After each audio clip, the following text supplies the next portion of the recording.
Hello everyone, હું Mehul sir આપ સૌનું સ્વાગત કરું છું મારી ચેનલ ધ બ્રાઇટર્સમાં. તો આજના વિડીયોની અંદર આપણે ડિપ્લોમા સેમેસ્ટર 2ના subject basic engineering drawing and ગ્રાફિક્સના મોસ્ટ આઈએમપી ક્વેશ્ચનનો અભ્યાસ કરીશું કે જેની મદદથી તમે આસાનીથી પાસ થઈ શકો અને વધારે મહેનત પણ ના કરવી પડે. તો આ વિડીયોની અંદર આપણે એ બધી જ વસ્તુ લઈ લીધી છે કે માન લો એ કઈ કઈ થિયરી કરવાની છે, કઈ ડ્રોઈંગ કઈ રીતે યાદ રાખવાની છે, જેટલી બી વસ્તુ છે જેમને તમને પાસ કરવા માટે ઉપયોગી હશે, એનો મતલબ કે G2ની એક્ઝામ માટે મોસ્ટ આઈએમપી હશે, એ બધી વસ્તુ અહીંયા કવર કરી દીધી છે. 18 થી 20 વસ્તુ કરવાની છે થિયરી અને સાથે સાથે ડ્રોઈંગ પર. તો વિડીયો લાસ્ટ સુધી દેખજો અને મેક્સિમમ શેર કરજો, કારણ કે ઘણા બધા સ્ટુડન્ટ મને રિક્વેસ્ટ કરતા હતા કે આ સબ્જેક્ટમાં બહુ પ્રોબ્લેમ આવે છે તો તમે આના પર એક વિડીયો બનાવો. તો આ વિડીયો એમના માટે જ છે કે જેમને ડ્રોઈંગની અંદર બહુ તકલીફ પડતી હતી.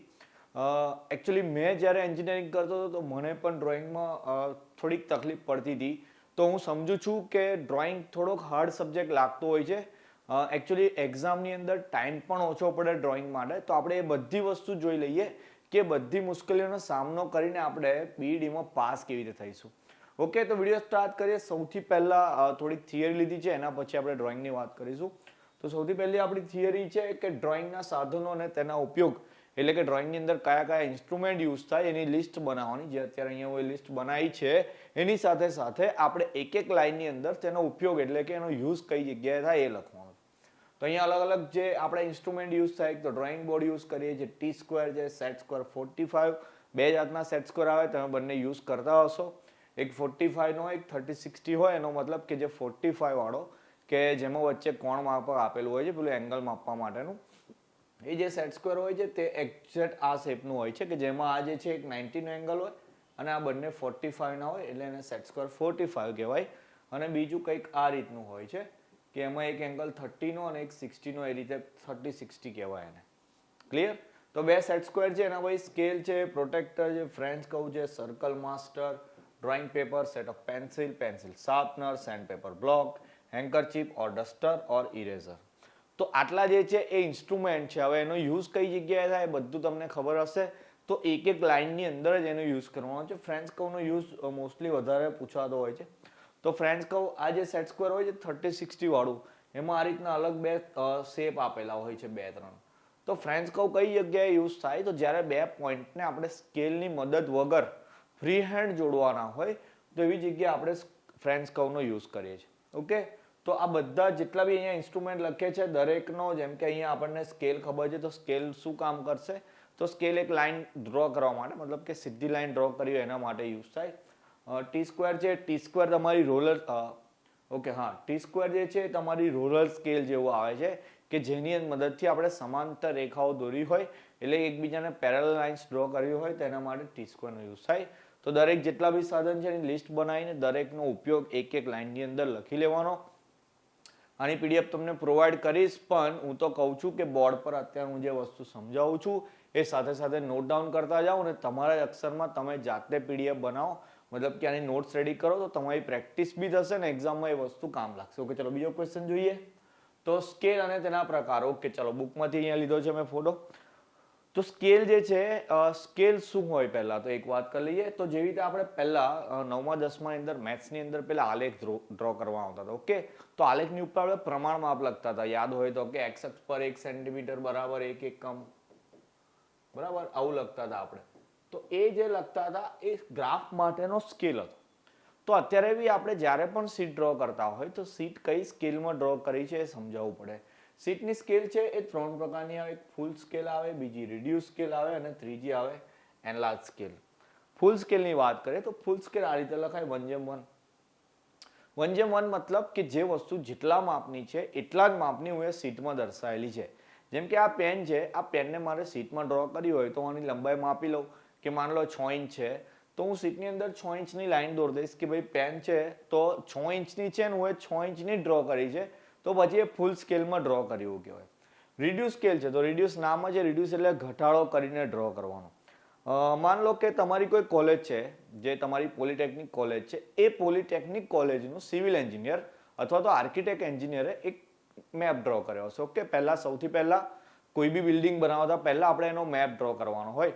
તો એ મેપ ડ્રો કરવાનો હોય. હવે તમારી બિલ્ડિંગ જે છે કોલેજની 50 ફૂટની હોય કે 60 ફૂટની હોય, ગમે તેટલી હોય, તો એને એક ડ્રોઈંગ શીટની અંદર કેવી રીતે ડ્રો કરવાની? તો ના ડ્રો થાય, 50-60 ફૂટની લાઈન થોડી દોરાશે. તો પછી એવી જગ્યાએ રિડ્યુસ સ્કેલનો ઉપયોગ થાય. એનો મતલબ કે જે માપ હોય એના કરતાં નાનું માપ કરીને જ્યારે ડ્રો કરવાનું આવે તો એને કઈ કહેવાશે? રિડ્યુસ સ્કેલ કહેવામાં આવે.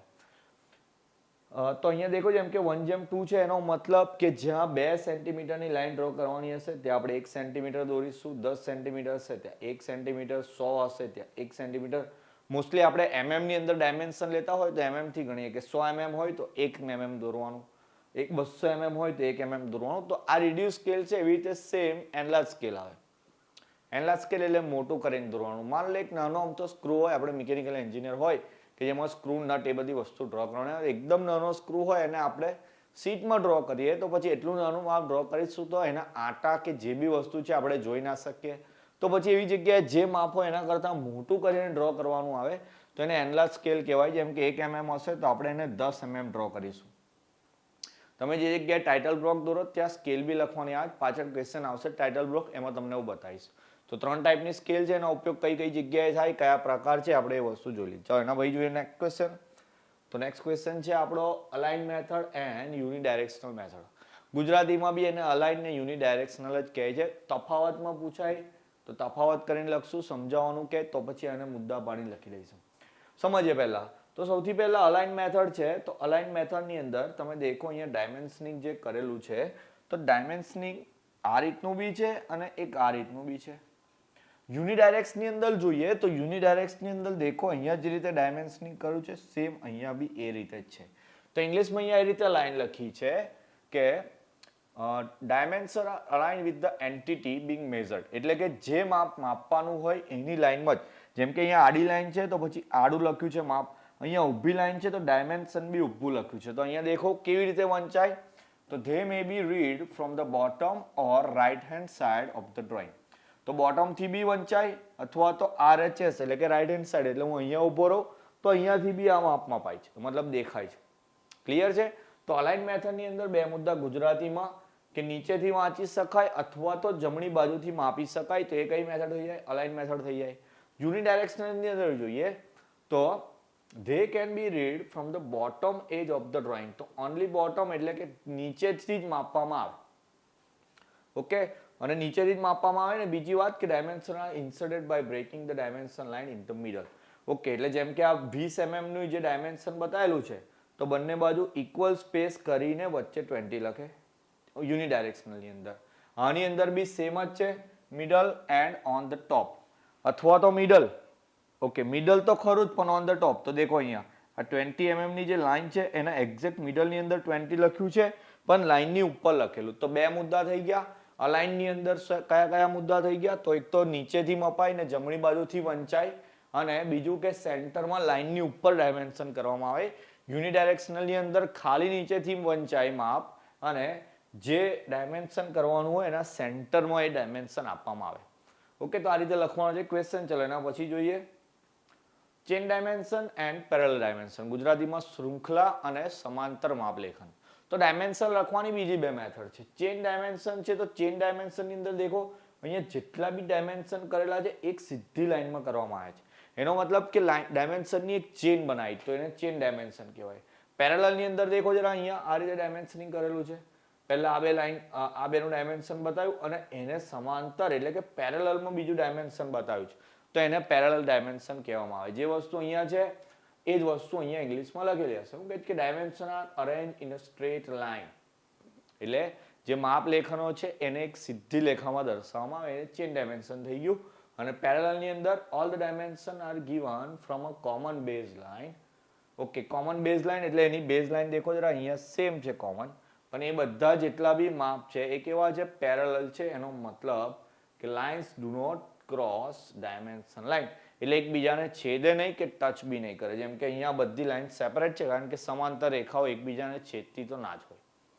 તો આપણો ફોર્થ ક્વેશ્ચન. ચલો ફિફ્થ ક્વેશ્ચન જોઈએ એના પછી. Symbol of first angle and third angle mostly પૂછાતો જ હોય. સિમ્બોલ દેખો જરા. થર્ડ એંગલ ની અંદર રાઉન્ડ જે છે રાઈટ સાઈડ છે, ફર્સ્ટ એંગલ ની અંદર જે સર્કલ દોરવાના તે લેફ્ટ સાઈડ છે. બંને સેમ જ છે, સેમ જ ડાયમેન્શન થી દોરવાના. હવે ઘણા બધા છોકરાઓ એવું કહે છે કે આ જે સર્કલ નાનું ને મોટું એના માપ કયા રાખવાના? તો માપની વાત કરી દઈએ, એની રેડિયસ કાં તો તમે 5 અને 10 mm રાખી શકો રિસ્પેક્ટિવલી, એટલે નાનાની 5 મોટાની 10, આઈધર 7 કે 14 mm રાખી શકો. ઓકે, બેમાંથી કોઈ પણ ચાલશે, 5 કે 10 કે 7 કે 14. તમારી કોલેજમાં તમને જે રીતે દોરાવતા હોય એ રીતે તમે દોરશો તો બી ચાલશે, કોઈ વાંધો નથી. 5-10 નું રાખતા હોય તો પછી આ જે લેન્થ છે તમારે 10 રાખવાની, 7-14 ની રાખતા હોય તો આ જે લેન્થ છે તમારે 14 mm ની રાખવાની. ક્લિયર? ચલો ભાઈ નેક્સ્ટ ક્વેશ્ચન જોઈએ. Types of curve and there એસેન્ટ્રિસિટી. Okay, ચલો વક્રોની યાદી અને તેની ઉત્કેન્દ્રતા. તો વક્ર એટલે કે એન્જિનિયરિંગ કર્વ્સ વાળું જે આપણું ચેપ્ટર છે એની અંદર આપણે 3 કર્વ્સ શીખ્યા: ઇલિપ્સ, પેરાબોલા અને હાઇપરબોલા. ગુજરાતીમાં ઉપવલય, પરવલય અને અતિવલય. ઓકે, આ પહેલું જે છે ઉપવલય છે. ઓકે, ચલો ગુજરાતીમાં બી લખી દો અહીંયા. ઉપવલય છે એલિપ્સ એટલે, પેરાબોલા એટલે પરવલય અને હાઇપરબોલા એટલે અતિવલય. હવે એસેન્ટ્રિસિટી કીધું છે, તો એસેન્ટ્રિસિટી નું માપ લખવાનું છે. ઉપવલય હોય તો એસેન્ટ્રિસિટી E લેસ ધેન 1 હોય. પરવલય એટલે કે પેરાબોલા હોય તો ઉત્કેન્દ્રતા એની 1 હોય, અને જ્યારે અતિવલય એટલે કે હાઇપરબોલા હોય તો એની એસેન્ટ્રિસિટી એટલે કે E એ ગ્રેટર ધેન 1 હોય. ઓકે, અહીંયા ફોર્મ્યુલા બી મેં લખી છે, જો યાદ રહે તો લખશો, બાકી નહીં લખો ચાલશે. ક્વેશ્ચન એવો જ આવે, વક્રોની યાદી બનાવો તો પહેલા 3 નામ લખી દેવાના. ઇંગ્લિશ મીડિયમ વાળા ઇંગ્લિશમાં લખવાનું, જે લોકો ગુજરાતીમાં છે એ બંનેમાં લખશે, ઇંગ્લિશ બી લખી દેવાનું, ગુજરાતી બી લખી દેવાનું. પછી ઉત્કેન્દ્રતા એટલે કે એસેન્ટ્રિસિટી ટાઇટલ આપીને આ 3 લાઇન્સ લખી દેવાની. 3 માર્કની અંદર પૂછાય છે. થિયરી બહુ સહેલી છે, ખાલી યાદ રાખવાનું કોના માટે E ની વેલ્યુ કેટલી હોય છે. ઓકે, ચલો નેક્સ્ટ જોઈએ ટાઇટલ બ્લોક. ઓકે, ચલો હું ટાઇટલ બ્લોકની વાત કરતો, દેખો જરા અહીંયા સ્કેલ આવી ગઈ ને. તો જ્યારે બી આપણે ડ્રોઈંગ કરતા હોય કોઈ શીટની અંદર તો સ્કેલ લખવી કમ્પલસરી હોય. તો આપણે અત્યાર સુધી જેટલી બી ડ્રોઈંગ કરીએ બધામાં સ્કેલ 1:1 જ આવે છે, કારણ કે આપણે જે નું માપ હોય એ mm આપણે ડ્રો કરતા હોય. ઓકે, તો આ રીતનો ટાઇટલ બ્લોક દોરવાનો હોય છે. આ બી બુકમાંથી લીધો છે. અને બીજી વાત ખાસ કે અહીંયા આગળ જે સ્ટુડન્ટ ડિટેલ અને તમારી કોલેજનું નામ જે લખવાનું હોય તે G2 ની એક્ઝામની અંદર તમારું પોતાનું નામ અને તમારી પોતાની કોલેજનું નામ નહીં લખવાનું, ચેન્જ કરી દેવાનું. જેમ કે અહીંયા ઉમંગ પી શાહ લખ્યું છે તો તમે આ નામ લખી શકો છો. પોતાનું નામ ને એનરોલમેન્ટ નંબર અહીંયા સાચો નહીં લખવાનો અને કોલેજનું નામ ચેન્જ કરી દેવાનું. જેમ કે તમારે ગવર્મેન્ટ પોલિટેકનિક જામનગર હોય તો અમદાવાદ લખી દેવાનું, અમદાવાદમાં હોય તો જામનગરમાં. સ્લાઇડ ચેન્જ કરવાનું, ખાલી સિટીનું નામ બદલી નાખશો તો ચાલશે. ઓકે, અહીંયા ફર્સ્ટ એંગલ થર્ડ એંગલનો સિમ્બોલ આવે, તમારી એપ્રોડ બાય એટલે કયા ટીચર છે, તમારો DRG નંબર, પછી આ તમને ખબર છે કે સીટ ક્યારથી સ્ટાર્ટ કરી ક્યાર સુધી પૂરી થઈ બધી વસ્તુ. પણ આ બધું બ્લેન્ક રાખવાનું છે. આપણે તો આ જે મેઝરમેન્ટ છે કે 10 mm 7 mm એ બધી વસ્તુ એક્યુરેટ દોરવાની. 4 માર્કની અંદર પૂછાય અને પૂછાય જ. તો ટાઇટલ બ્લોક છે કમ્પલસરી તમારા પેપરમાં તમને જોવા મળશે. તો જે ડાયમેન્શન છે એ ડાયમેન્શનમાં જ આને ડ્રો કરવાનો છે. ચાલો એના પછી નેક્સ્ટ જોઈએ difference between first angle and third angle projection, એટલે કે ફર્સ્ટ એંગલ અને થર્ડ એંગલ વચ્ચેનો તફાવત. તો સિમ્બોલ તો કરી દીધો, તફાવત બી પૂછાય જ કોઈ વાર. તો તફાવતની અંદર બહુ સહેલા મુદ્દા છે. ઇંગ્લિશમાં અહીંયા લખેલું છે તો દેખો જરા. પહેલો મુદ્દો તો કે ફર્સ્ટ ક્વોડ્રન્ટમાં હોય ફર્સ્ટ એંગલ અને આ થર્ડ ક્વોડ્રન્ટમાં હોય. ગુજરાતીમાં પ્રથમ ચરણમાં અને આ તૃતીય ચરણમાં, કારણ કે થર્ડ એંગલ છે. ઓકે, ચાલો પછી બીજી વાત, object lies between observer and the plane of projection. તો આ બંનેને અંદર સેમ મુદ્દા આવશે. ઓકે, અહીંયા દેખો plane of projection line between the observer and object, અને અહીંયા લખ્યું છે કે object line between observer and the plane of projection. ચલો અહીંયા એને સિમ્પલ કરી આપો. અહીંયા તમે દેખો શું છે, ઓબ્જેક્ટ વચ્ચે છે. ઓકે, કોની કોની વચ્ચે, તો કે ઓબ્ઝર્વર એટલે OB લખું છું અને પ્લેન ઓફ પ્રોજેક્શન એટલે POP લખું છું. તો અહીંયા ઓબ્જેક્ટ અને પ્લેન ઓફ પ્રોજેક્શન એની વચ્ચે, મતલબ ઓબ્ઝર્વર અને પ્લેન ઓફ પ્રોજેક્શનની વચ્ચે ઓબ્જેક્ટ છે. જ્યારે અહીંયા કેવું છે કે POP એટલે કે પ્લેન ઓફ પ્રોજેક્શન છે એ બંનેની વચ્ચે છે, એટલે ઓબ્જેક્ટ અને ઓબ્ઝર્વરની વચ્ચે. આવું લખશો તો બી વાંધો નથી. ચલો એના પછીનો મુદ્દો છે the plane of projection is assumed to be non transparent. Okay, ચાલો નોન ટ્રાન્સપરન્ટ એટલું લખવાનું અને અહીંયા લખવાનું ટ્રાન્સપરન્ટ. ડિફરન્સ લખવા હોય તો ચાલે. ગુજરાતીમાં અપારદર્શક ને પારદર્શક એવું લખવાનું. ચાલો પછી શું કહીએ કે આપણે ઓર્થોગ્રાફિક ડ્રો કરતા હોય તો આપણે XY પ્લેન પહેલા ડ્રો કરીએ, બરાબર. આ XY પ્લેન ડ્રો કરીએ, અથવા તો પ્રોજેક્શન ઓફ લાઇન કે પ્રોજેક્શન ઓફ પ્લેન બી ડ્રો કરતા હોય, તેની અંદર બી આપણે XY પ્લેન દોરતા હોય છે. તો જે ફ્રન્ટ વ્યૂ હોય અથવા તો એલિવેશન કહીએ છીએ એને ફર્સ્ટ એંગલમાં ઉપર ડ્રો કરવાનો હોય. above the XY line. ગુજરાતીમાં લખીએ તો XY લાઇનની ઉપર. જ્યારે આની અંદર ફ્રન્ટ વ્યૂ છે એ બિલો ધી XY લાઇન એટલે કે નીચે ડ્રો કરવાનો આવે. યાદ રાખવા માટે કહી દઉં કે ફર્સ્ટ એંગલની અંદર જે બી વસ્તુ દોરતા હોય તે એની જ જગ્યાએ દોરવાની આવે. જેમ કે ફ્રન્ટ વ્યૂ છે તો અબવ એટલે કે ઉપર દોરવાનું. પછી જો ટોપ વ્યૂ છે તો બિલો. ઊંધું થઈ ગયું કે ટોપ વ્યૂ એટલે ઉપરનો વ્યૂ કહેવાય પણ નીચે ડ્રો કરવાનો. પણ થર્ડ એંગલની અંદર સેમ આવશે. ટોપ વ્યૂ છે તો અબવ એટલે ટોપ એટલે ઉપર તો ઉપર. તો થર્ડ એંગલની અંદર ઉપર કીધું હોય તો ઉપર, રાઈટ હેન્ડ સાઈડ વ્યૂ હોય તો રાઈટ હેન્ડ સાઈડ વ્યૂ દોરવાનો, લેફ્ટ હેન્ડ સાઈડ વ્યૂ તો એને લેફ્ટ સાઈડ દોરવાનો, બોટમ વ્યૂ હોય તો નીચે દોરવાનો.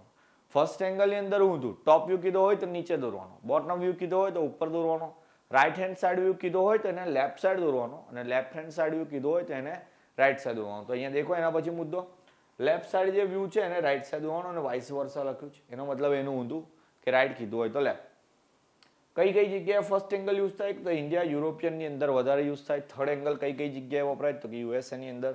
તો આટલા મુદ્દા લખવાના છે. અને જો તફાવત પૂછાય, સિમ્બોલ અલગથી ના પૂછાયા હોય તો સિમ્બોલ બી આની અંદર એડ કરીને એક એક્સ્ટ્રા પોઈન્ટ તમારે લખી દેવાનો. ઓકે ચલો એના પછી next types of line. Okay ચાલો આ બી પૂછાતું હોય ગુજરાતીમાં લાઇનના પ્રકારો. તો ચોપડીની અંદર આ રીતે જ આપ્યું, ચોપડીનો જ ફોટો લગાવે છે અહીંયા હોય. તો 7 ટાઈપની લાઇન આપેલી છે. ઓકે 8 ટાઈપની લાઇન આપેલી છે. પહેલી continuous thick, continuous thin, continuous thin wavy, short dash medium, long chain thin, long chain thick ends and thin elsewhere. Okay એટલે છેડા પર જાડી ને બાકી બધી પાતળી, લોંગ ચેન થિક અને રૂલ લાઇન અથવા તો શોર્ટ ઝિગઝેગ થિન. હવે ગુજરાતી મીડિયમ વાળાને તકલીફ થાય કે સર આ બધું ઇંગ્લિશમાં જ કરવું પડશે. તો ઓપ્શન નહીં, ઇંગ્લિશમાં જ કરવું પડશે. કાં તો કારણ કે ગુજરાતી પહેલાનું નામ થાય સડંગ જાડી, સળંગ પાતળી, તો એવું લખો ના સારું લાગે. એટલે કન્ટિન્યુઅસ થિક, કન્ટિન્યુઅસ થિન એવું જ લખવાનું છે.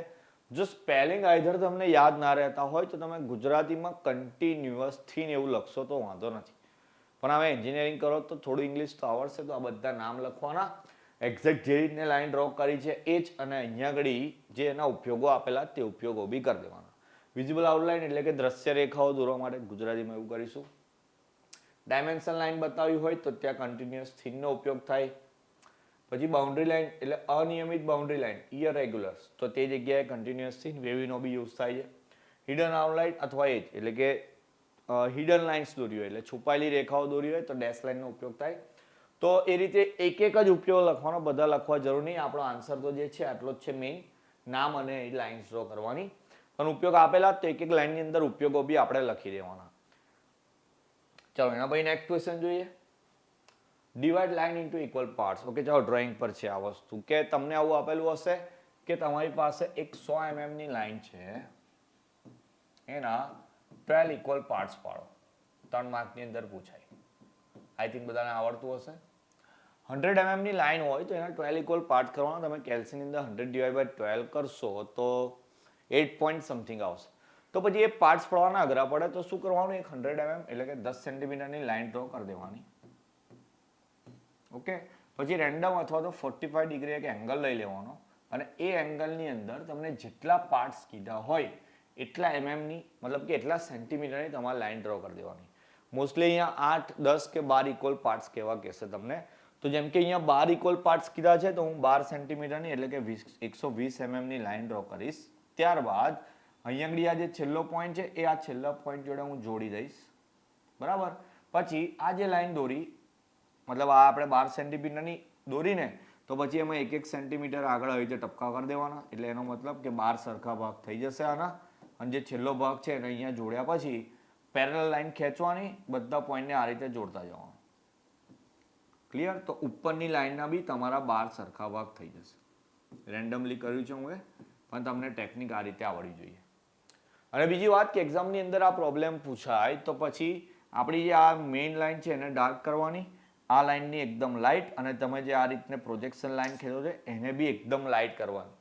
ઓકે જે આન્સર છે કે લાઈનના 8 ભાગ પાડવાના. તો આપણી આ જે મેઇન લાઈન છે એ અને એની ઉપર જે પોઈન્ટ્સ આવશે આ રીતે લાસ્ટમાં એ બધા પોઈન્ટ જ ડાર્ક દેખાવા જોઈએ, બીજું બધું લાઇટ રાખવાનું. ઓકે ચાલો એના પછી next question. Universal method. Okay ચાલો યુનિવર્સલ મેથડથી પેન્ટાગોન પૂછાય, આઇધર હેક્સાગોન અથવા તો હેપ્ટાગોન. ગુજરાતીમાં પંચકોણ, ષષ્ઠકોણ કે સપ્તકોણ કઈ બી પૂછાય. તો યાદ રાખવાની યુનિવર્સલ મેથડની ફિગર કઈ આ રીતની છે. તમને દોરતા બી આવડતું હશે કે પહેલા 30 mm નો પેન્ટાગોન કીધો હોય તો પહેલા 30 mm ની લાઈન દોરીને એ બંનેનું મિડ પોઈન્ટ એટલે કે મધ્ય બિંદુ શોધવાનું. એટલે અડધા કરતાં વધારે માપ લઈને ઉપર નીચે ચાપ મારી દેવાના. પછી બે આગળ એક લંબ રેખા દોરવાની એટલે કે સીધી લાઈન પાડી દેવાની. પછી 2 થી લઈને એક હાફ સર્કલ ડ્રો કરવાનું, બરાબર. પછી 1 થી લઈને એમાંથી નીકળે એવી લાઈન દોરવાની એટલે તમને મળી જશે પોઈન્ટ નંબર 4, બરાબર. પછી એ રીતે મિડ પોઈન્ટ લઈને આ નાનું સર્કલ ડ્રો કરો એટલે 6થા નંબરનો પોઈન્ટ મળી જાય. એ બેનું સેન્ટર પોઈન્ટ લો એટલે 5 નંબર થઈ જાય. 5 નંબરમાંથી વર્તુળ દોરવાનું, 1 થી 2 નું માપ લઈને બધી જગ્યાએ ચાપ મારવાનો એટલે પેન્ટાગોન રેડી. 6 નંબર મતલબ હેક્ઝાગોન એટલે કે ષષ્ટકોણ દોરવાનો હોય તો 6 નંબરથી સર્કલ દોરવાનું. આઈ હોપ બધાને આવડતી હશે. આઈએમપી મેથડ છે એટલે બધાએ તૈયાર કરી દેવાની યુનિવર્સલ મેથડ. ચલો એના પછી સ્પેશિયલ મેથડ. ઓકે, વિશિષ્ટ રીત પંચકોણ દોરવાની સ્પેશિયલ મેથડ. તો આ સ્પેશિયલ મેથડ છે. માન લો કે તમને એવું કીધું છે કે 40 mm એટલે કે 40 mm નો પંચકોણ દોરો સ્પેશિયલ મેથડથી અથવા તો વિશિષ્ટ રીતની મદદથી. તો કેવી રીતે ડ્રો કરવાનો? તો સૌથી પહેલા તમારે બે લાઈન ડ્રો કરવાની, એક PQ અને એક 1-1 ડેશ. ઓકે, આ રીતે PQ અને 1-1 ડેશની લાઈન ડ્રો કરી દેવાની. પછી શું કરવાનું તમારે? તો પછી આટલું જે માપ છે તમારું, જેમ કે OP છે, એનું સેન્ટર પોઈન્ટ ફાઇન્ડ કરી લેવાનું. તો સેન્ટર પોઈન્ટ તમારું C આવી જશે. પછી C ઉપર રાઉન્ડર મૂકીને 1 સુધીનું માપ લેવાનું, અહીંથી આટલું, અને એક ચાપ મારવાનો. જેમ કે આ S આવી ગયો પોઈન્ટ, અહીંયાથી આમ ચાપ માર્યો તો. પછી આ Q છે, ઓકે હા, આ Q છે, એ Q પર મૂકીને S સુધીનું માપ લેવાનું અને આમ ચાપ મારવાનું એટલે તમને એક પોઈન્ટ મળી જશે 2 નંબરનો. પછી આ 1 ને 2 ને જોડ દેવાના અને એટલું માપ લઈને પછી 2 થી અહીંયા આર્ક મારો, 3 થી અહીંયા માર્ક મારો, 3 થી અહીંયા માર્ક મારો એટલે તમારો પેન્ટાગોન રેડી થઈ જશે. હવે આની આગળની જે મેથડ હતી યુનિવર્સલ મેથડ, એનાથી પેન્ટાગોન, હેક્સાગોન, હેપ્ટાગોન, ઓક્ટાગોન બધું ડ્રો થાય. પણ આ જે સ્પેશિયલ મેથડ છે એ ઓનલી પેન્ટાગોન માટેની છે ને એક્ઝામમાં બી ઓનલી પેન્ટાગોન માટે જ પૂછાશે. ઓકે, ચલો એના પછી નેક્સ્ટ જોઈએ. હવે આ બધી વસ્તુ ડ્રોઈંગ તમને આવડતી હશે, હું તમને ખાલી આઈએમપી આપું છું. અત્યારે બી રીત તમને ઉપર બતાવું છું. પણ કોઈને તકલીફ પડતી હોય ડ્રોઈંગમાં, મતલબ આ વસ્તુ ના આવડતી હોય તો કોમેન્ટ સેક્શનમાં એનું નામ અથવા તો નંબર લખીને કરજો. કોશિશ કરીશ કે તમને એ બી શીખવાડી દઉં. ચલો એના પછી નેક્સ્ટ જોઈએ આપણે.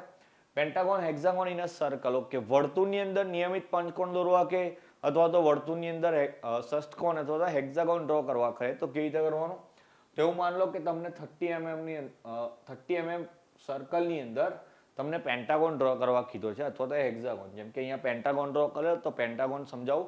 30 mm રેડિયસ લઈને પહેલા તો એક વર્તુળ ડ્રો કરી દેવાનું. ઓકે, 30 mm ની રેડિયસ લઈને એક વર્તુળ ડ્રો કરી દેવું ત્રિજ્યાવાળું. પછી આ જે વ્યાસ છે સેન્ટરમાંથી નીકળે એ લઈ લેવાનો આ રીતે, બરાબર. એને 1 નંબર અને 5 ડેશ નંબર આપી દેવાનો. પછી આ જે લાઈન છે, આ જેમ કે 30 mm નું હતું એટલે આ 60 ની લાઈન થઈ ગઈ. પેન્ટાગોન ડ્રો કરવા કીધો હોય તો 60 ના 5 ઇક્વલ પાર્ટ્સ કરવાના. ઓકે, હેક્સાગોન પૂછે તો 6 ઇક્વલ પાર્ટ્સ કરવાના. તો પેન્ટાગોન પૂછે એટલે 6 ઇક્વલ પાર્ટ્સ કર્યા, 12 ના આવ્યા તો અહીંયાથી 12 ના ભાગ પાડી દેવાના આ રીતે. 5 ભાગ પડી ગયા, 1 ડેશ, 2 ડેશ, 3 ડેશ, 4 ડેશ અને આ તો 5 ડેશ છે, નામ આપી દીધું. ઓકે, પછી 1 થી 5 ડેશ સુધીનું માપ લઈને આ માર્ક મારવાનો, 5 થી 1 સુધીનું માપ લઈને આ માર્ક મારવાનો. પછી આ જે પોઈન્ટ મળે એને 2 માંથી આ રીતે જોડ દેવાનો. ક્લિયર? પછી આ એને 2 નંબર આપીને આને 1 2 કહી દો. પછી 2 થી માપ લઈને અહીંયા આર્ક, અહીંયા આર્ક, અહીંયા આર્ક આમ જોડ દો એટલે તમારો પેન્ટાગોન રેડી થઈ ગયો. ક્લિયર? એ જ વસ્તુ અહીંયા કરી જ. હેક્સાગોન કીધું હોત તો મેં તમને એવું કીધું કે 6 ઇક્વલ પાર્ટ્સ કરવાના, તો પછી અહીંયા 5 ડેશ પછી 6 ડેશ બી આવશે. સર્કલ આ રીતે સમજાવું. પછી 6 ડેશ આવે તો પછી 1 થી 6 નું માપ લઈને આર્ક મારો, 6 થી 1 નું માપ લઈને આર્ક મારો. પોઈન્ટ તો 2 નંબરથી જ લેવાનો છે પણ એની અંદર તમને આર્ક ટોટલ 6 મળશે. ભાઈ અહીંયા આઈએમપીમાં જે બી વસ્તુ કહું છું નોટ્સ બનાવવાની છે, આ વસ્તુ જે બી અહીંયા શીખવાડું એ દોરી જ દેવાની છે અને એમાંથી જ પછી તૈયારી કરવાની. તો પેન્ટાગોન, હેક્સાગોન બંને ડ્રો કરી દેજો. તકલીફ પડે તો કોમેન્ટમાં અથવા ટેલિગ્રામ પર બતાવજો, આપણે એનું બી સોલ્યુશન લાવી દઈશું. ચલો એના પછી જોઈએ પેન્ટાગોન બાય 3 સર્કલ મેથડ. ચાલો આ તો બધાને આવડતી હશે. 3 વર્તુળની રીતથી દોરવાનું આવે પેન્ટાગોન. સ્કીપ કરી દઈએ, વિડીયો લાંબો નહીં કરો, આવડતું હશે બધાને. ચલો એના પછી જોઈએ આગળ પેરાબોલા. ઓકે, ચલો પેરાબોલા એટલે ગુજરાતીમાં પરવલય. એની 2 મેથડ કરવાની છે આપણે. 2 મેથડ છે. એક તો આ રેક્ટેંગલ મેથડ. રેક્ટેંગલ એટલે કે લંબચોરસની રીત. અને આ જે છે તમારી ટેન્જન્ટ મેથડ. એટલે કે સ્પર્શકની રીત. નામ લખતો જાઉં છું. આ બે વસ્તુ કરતો બેમાંથી એક 100% પૂછાય એક્ઝામની અંદર, 4 માર્કની અંદર જ પૂછાય. બહુ નાનું છે, એટલું બી લેન્ધી ડ્રોઈંગ છે નહીં, બધાને આવડતું બી હશે. રેક્ટેંગલ મેથડ એટલે કે લંબચોરસ પૂછાય તો પહેલા લંબચોરસ ડ્રો કરી દેવાનો જેટલું માપ આપેલું હોય તે, બરાબર. પછી લંબચોરસની અંદર આમ સેન્ટર પોઈન્ટ લઈ લેવાનો, જેમ કે 0 પર જે લાઈન દોરેલી છે. હવે એકચ્યુઅલી શું કરવાનું હોય છે, તો આ જે સેન્ટર લાઈન દોરી આપણે, તો આ બંનેના ઇક્વલ પાર્ટ્સ થઈ ગયા, બરાબર. તો આટલી જે લાઈન છે તમારી અને આ ઊભી લાઈન છે, એ બંનેના એક સરખા ભાગ પાડવાના. સરખા ભાગ પાડવાના એટલે માન લો કે આ તમારું 49 છે અને આ તમારું 35 છે. તો પછી આપણે સરખા પાર્ટ્સ પાડવા હોય તો પછી 49 7 ના ટેબલમાં આવશે, 7 7 49 થઈ જાય, ઓકે. અને આ બી 7 ના આવશે ટેબલમાં. તો પછી આપણે બંનેના 7 ઇક્વલ પાર્ટ્સ કરી શકીએ છીએ. અહીંયા આગળ 7 mm ના લેવા પડશે, અહીંયા આગળ 5 mm ના લેવા પડશે, બરાબર. એવું કમ્પલસરી નહીં કે 5 કે 6 જ પાડવાના. તમારે અહીંયા જે બે વેલ્યુ આવે એ પ્રમાણે જોવાનું કે કયા ઘડિયામાં બે વસ્તુ સેટ થાય છે, તો કયા ટેબલમાં કઈ સેટ થાય એ પ્રમાણે પાર્ટ્સ પાડવાના. પછી આ ઉપરના જે પાર્ટ્સ છે ને અહીંયા જોડી દેવાના અને અહીંયાથી જે નંબરની લાઈન જે સુધી જાય ત્યાં સુધી એને ખેંચી લેવાનું. ટેન્જન્ટ મેથડ તો ઈઝી છે કે તમને આ બે વસ્તુ આપેલી હશે ડાયમેન્શનમાં, બરાબર. બેઝ લાઈન આપી હશે, હાઈટ આપેલી હશે, તો પહેલા 75 ની લાઈન ડ્રો કરી દેવાની.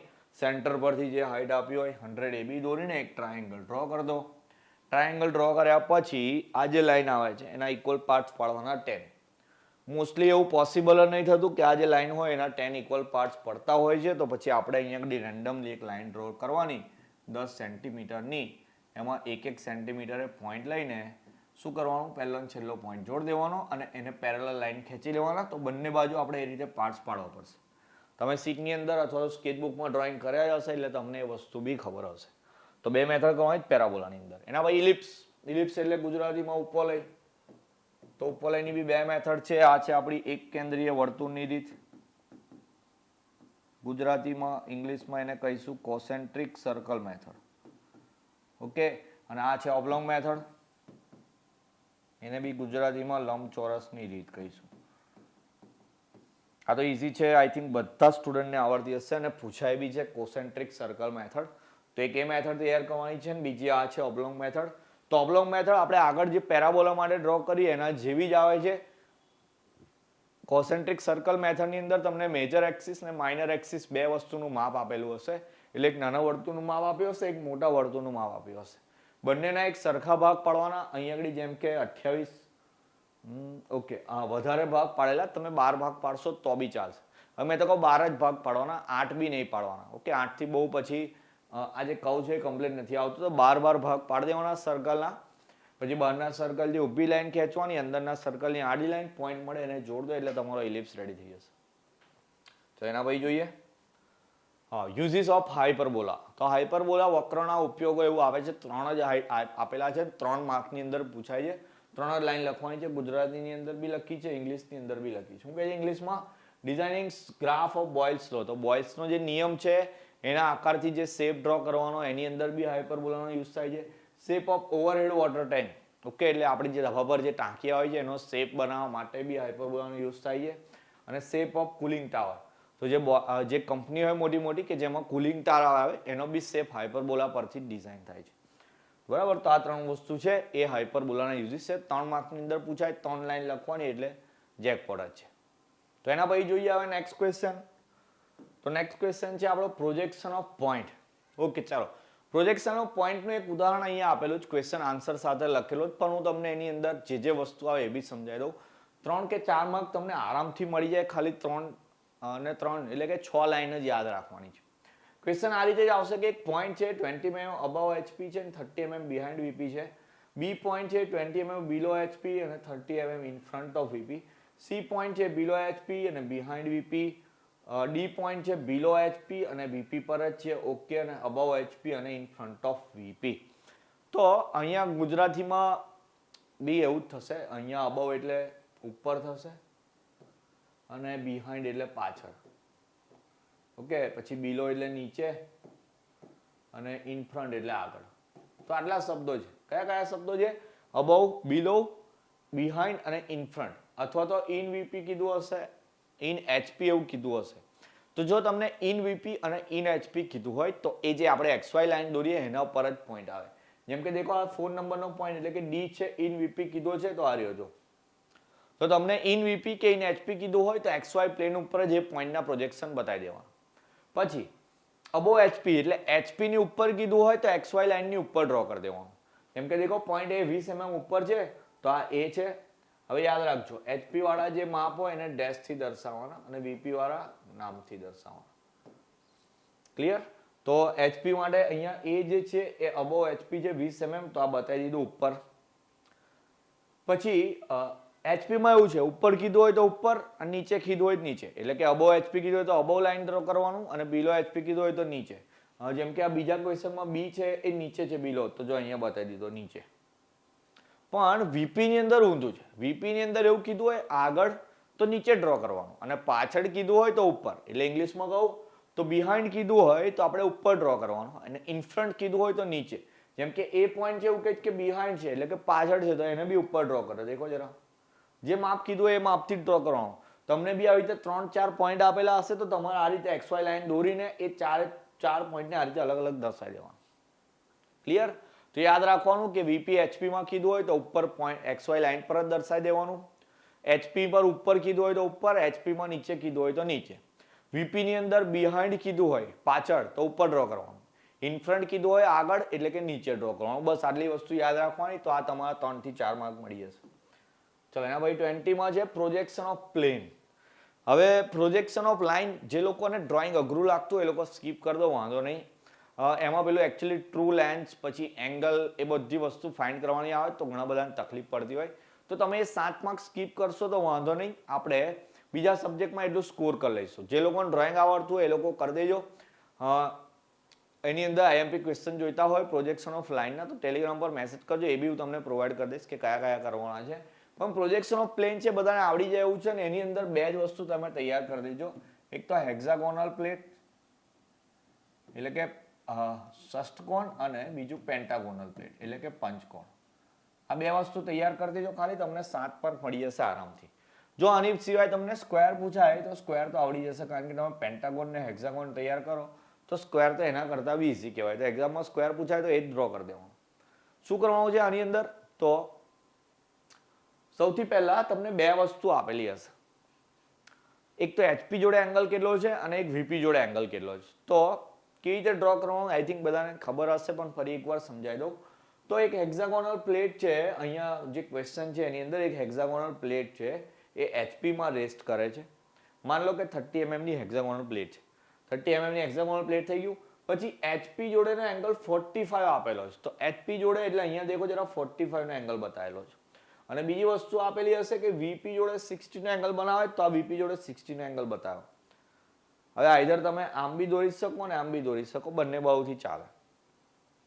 હવે પેન્ટાગોનલ પ્લેટ કીધું હોત તો નીચે પેન્ટાગોન ડ્રો કરવાનો, એના પ્રોજેક્શન ઉપર ખેંચવાના. આ જે લાઈન આવે એને એચપી જોડે જે એંગલ આપેલો એની જોડે લઈ જવાની, એના પ્રોજેક્શન નીચે ખેંચવાના અને આના પ્રોજેક્શન આડા લઈને આનો એક શેપ બીજો એક બનાવવાનો કે જે એચપી જોડે 45 નો એંગલ બનાવતો હશે. પછી આ જે શેપ આવે છે એને વીપી જોડે 60 ના એંગલે આપણે અહીંયા ડ્રો કરવાનો હોય છે. તો શું કરવાનું? આ જે બે પોઈન્ટ હોય છે એ બે પોઈન્ટ સ્કેલથી માપીને અહીંયા લઈ લેવાના. પછી જેમ કે મારે અહીંયા એફ પોઈન્ટ લેવો છે, અહીંયા શોધવો છે તો અહીંયાથી માપ લેવાનું એ થી એફ સુધીનું અને અહીંયા આર્ક મારવાનો. બી થી એફ સુધીનું માપ લેવાનું અને અહીંયા આર્ક મારવાનો. બંને આર્ક જ્યાં ભેગા થાય એટલે કયો પોઈન્ટ થઈ જાય? એફ. ઈ પોઈન્ટ ફાઇન્ડ કરવો હોય તો ફરી એ થી યુ સુધીનું માપ લેવાનું, એક આર્ક લેવાનો. પછી બી થી બી ઈ સુધીનું માપ લઈને આર્ક લેવાનું એટલે તમને ઈ પોઈન્ટ મળી જશે. એ રીતે બધા પોઈન્ટ મળી જાય એને જોડ દેવાના. એના પ્રોજેક્શન ઉપર લઈ લો, આના પ્રોજેક્શન આડા ખેંચી લો એટલે ઉપર બી તમારો એક શેપ મળી જશે. તો તમારો જે ફાઇનલ આન્સર છે એ ડાર્ક કરેલા આન્સર છે. દેખો જરા આ રીતે દોરવાનું. અહીંયા પ્રોજેક્શન લાઈન કેવું અલગ કલરથી બતાવી તો આપણે તો અલગ કલર નહીં બતાવીએ પણ પેન્સિલથી એકદમ લાઇટ પ્રોજેક્શન ખેંચવાના. મેઇન જે આન્સર છે અહીંયા ડાર્ક કરેલો એ જ છે તો આપણે બી એ રીતે ડ્રો કરવાનું. પેન્ટાગોનલ, હેક્ઝાગોનલ પ્લેટ અને સ્ક્વેર 3 વસ્તુ તૈયાર કરી દેજો. 100% 7 માર્ક તમને મળી જશે. થોડીક વાર લાગશે પણ જેટલી પ્રેક્ટિસ કરશો એક્ઝામમાં એટલો ટાઈમ તમારો ઓછો થઈ જશે. બીઈડીનું પેપર 3 કલાકનું આવશે. બીજા બધા 2.5 કલાકના આવે પણ બીઈડીનું પેપર તમારું 3 કલાકનું હશે.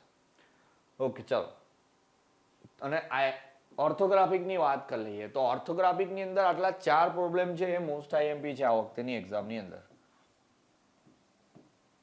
હવે ઓર્થોગ્રાફિક કોને કરવાનું? તો ઓર્થોગ્રાફિક એ લોકોએ તૈયાર કરવાનું કે અહીંયા આગળ જે 20 વસ્તુ બતાવીએ 20 તમારી તૈયાર થઈ જાય, એકદમ પાક્કી થઈ જાય, એના પછી જ ઓર્થોગ્રાફિક તૈયાર કરવાનું. જે લોકોની બધી વસ્તુ રેડી હોય તો એ લોકો આ 4 પ્રોબ્લેમ તૈયાર કરી દેજો. 4માંથી એક 7 માર્કની અંદર પૂછાઈ જશે. સ્ક્રીનશોટ લેવો હોય તો લઈ લો. એની એક ટેકનિક બી તમને શીખવાડી દઉં કે કેવી રીતે ડ્રો કરવાનું આવે ઓર્થોગ્રાફિક. જેમ કે કોઈ બી એક પ્રોબ્લેમ છે, જેમ કે માન લો આ 3rd નંબરનો પ્રોબ્લેમ સમજાવો કે ઓબ્ઝર્વર અહીંયા છે, તો તમારે એવું વિઝ્યુલાઇઝ કરવાનું છે કે તમે અહીંયાથી જ્યારે આ ઓબ્જેક્ટને ઓબ્ઝર્વ કરતા હોય તો તમને સામે શું દેખાશે, આ સાઈડથી શું દેખાશે અને ઉપરથી શું દેખાશે. આમાં સમજાવું તો વધારે ખ્યાલ આવશે કે જેમ કે અહીંયા ઓબ્ઝર્વર ઊભો છે તો અહીંયાથી આપણે દેખતા હોય તો મને એક આ લાઈન દેખાશે, ઓકે, અને આ લાઈન બી દેખાશે. પછી આ જે છે સ્ટેર્સ જેવું છે, મતલબ દાદર છે, તો જે દાદર પર આપણે પગ મૂકતા હોય તો એ પગ મૂકવા વાળો ભાગ સામેથી ના દેખાય, બરાબર? એટલે આપણને આ વસ્તુ નહીં દેખાય પણ આ દેખાશે, મતલબ બીજો દાદર દેખાય, અને એક આ છે એ બી દેખાશે, એટલે કે ત્રીજો દાદર દેખાશે. તો તમારે એક્ઝામની અંદર બી એવું જ કરવાનું કે જ્યારે ફ્રન્ટ વ્યૂ ડ્રો કરતા હોય એટલે કે એલિવેશન, તો જે તમને એક્ઝામ પેપરની અંદર આવું છાપેલું આપેલું હોય એની અંદર પહેલા હાઇલાઇટ કરી દો કે મને કઈ વસ્તુ દેખાવાની છે. પછી અહીંયા ડાયમેન્શન તો આપેલા જ હશે તમને કે ભાઈ આ 60 છે ને આ બી આ 70, તો 60/70 નો બ્લોક ડ્રો કરીને આટલી લાઈન બતાવી દેવાની અંદર. સાઈડ વ્યૂ આટલું દોરાઈ જાય પછી એને ભૂસી નાખો, ભાઈ સાઈડ વ્યૂથી દેખો તો સાઈડ વ્યૂમાં એક આ લાઈન દેખાશે, આ દેખાશે ને આ દેખાશે, બસ ડન, આટલું જ દેખાશે. પછી અહીંયા સામે જે છે તે સામેનો ભાગ અહીંયા બી દાદર છે એટલે એના દેખાય, પણ આટલો શેપ દેખાય એમાં, બરાબર? તો એ રીતે જેમ કે માન લો તમારી સામે ઘરમાં ખુરશી પડી હોય તો ખુરશીને તમે સામેથી દેખો તો શું દેખાય, સાઈડ પરથી શું દેખાય ને ઉપરથી શું દેખાય, ખાલી દેખવાની કોશિશ કરજો. એ જ રીતે ઓર્થોગ્રાફિકની અંદર આપણે 3D ઓબ્જેક્ટમાંથી 2D ડ્રોઈંગ કરવાના હોય છે. આટલા 4 ડ્રોઈંગ પ્રેક્ટિસ કરી દેજો, આમાંથી એક 100% 7 માર્કની અંદર પૂછાશે. તો બીડીનું અને આઇસોમેટ્રિકની વાત કરીએ તો આઇસોમેટ્રિક સૌથી હાર્ડ કોન્સેપ્ટ છે, મતલબ હાર્ડ ટોપિક છે આપણા બીડીનો, અને એ બી 7 માર્કની અંદર પૂછાવાનો. તો જે લોકોને બીડીમાં સ્કોર કરવો છે, આ વિડીયોની અંદર તો આપણે એ વાત કરી કે આરામથી પાસ કેવી રીતે થવાનું, અને એટલીસ્ટ તમે 40 થી 45 માર્ક સુધી જઈ શકશો આટલા વિડીયો પરથી. પણ જે લોકોને સ્કોર કરવું છે કે એક્ઝામની અંદર 9+ SPI લાવવાના હોય તો એ લોકોએ આઇસોમેટ્રિક બી તૈયાર કરવાનું, કારણ કે 7 માર્કની અંદર એ પ્રોબ્લેમ પૂછાશે. તો તમારે બી આઇસોમેટ્રિક એકદમ લાસ્ટમાં કરવાનું. તમારે બધી વસ્તુ તૈયાર કરવાની એટલે તમારી 63 માર્કની પ્રિપેરેશન થઈ જાય. એના પછી લાસ્ટમાં આઇસોગ્રાફી એક્ઝામમાં બી લાસ્ટમાં આઇસોમેટ્રિક લાસ્ટમાં ડ્રો કરવાનું, કારણ કે એ તો બહુ જ ટાઈમ લઈ જાય. 2D માંથી 3D ડ્રો કરવાનું, તો સૌથી છેલ્લા એને ડ્રો કરજો એટલે 63 માર્કનું પેપર તમારું કમ્પ્લીટ થઈ જાય. એના પછી આઇસોમેટ્રિક પર જવાનું, ઓકે ને? આઇસોમેટ્રિકમાં કોઈ પ્રોબ્લેમ આવે તો મને પર્સનલમાં મેસેજ કરજો, આપણે એની ચર્ચા કરી લઈશું. પણ જે લોકો એવરેજ છે, બિલો એવરેજ છે, એ લોકોએ આટલી વસ્તુ ખાસ તૈયાર કરી દેવાની, તો આરામથી તમે બીડીમાં પાસ થઈ જશો. ઓકે, આઈ હોપ બધાને વિડીયો પસંદ આવ્યો હશે. જે બી વસ્તુ કીધી તમે સમજી ગયા, એની નોટ્સ બનાવી દેવાની, હોમવર્ક સમજી લો, એને શેર કરી આપજો મને. તમે જે બી વસ્તુ દોરી હોય હું જોઈ લઈશ.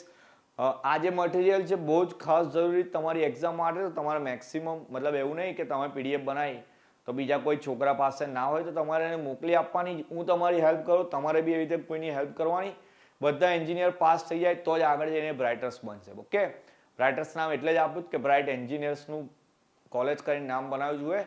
તો હું ચાહું છું કે બધા જેટલા બી તમે સ્ટુડન્ટ છો એ આગળ જઈને સારા એવા એન્જિનિયર બનો. તો આપણે એક બી વિષયમાં ફેલ થવાનું નથી. પાસ થવાની સ્ટ્રેટેજી તમને અહીંયા મળી જાય તો તમારે ખાલી હું કહું છું એ રીતે મહેનત કરવાની છે. ઓકે, વિડીયો પસંદ આવે લાઈક કરી દેજો, કોમેન્ટ કરજો. કોઈ બી જગ્યાએ પ્રોબ્લેમ હોય ને મેક્સિમમ શેર કરવાનું કે જેથી તમારી જેવી મદદ થાય છે એ બીજાને થઈ જાય. એક્ઝામ નજીક છે, બરાબર તૈયારી કરતા રહેજો, પોતાનું ધ્યાન રાખશો. જય હિન્દ, જય ભારત.